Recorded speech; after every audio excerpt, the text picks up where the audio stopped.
I went to see Next because basically I'm just a sucker for an interesting sounding premise. I wanted to see if they actually managed to get anything interesting out of it. Having thought about the possibilities of seeing the future and the really interesting feedback loop that brings, I could see there was a lot of potential.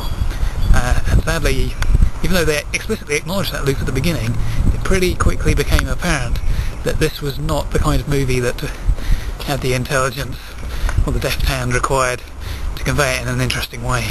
Towards the very end, it finally started doing things sort of as interestingly as I had hoped, and I actually got the kind of tingles going down my spine when something particularly exciting and cool happens. But apart from that, amazingly weak, really.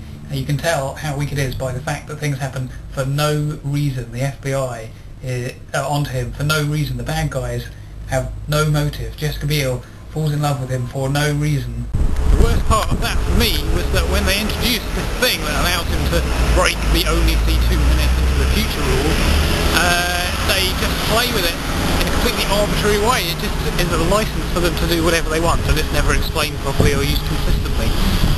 So that just contributes to the overriding impression, really, that the writing is just entirely dictated by, like, thinking, this is a cool idea, let's just play around with it.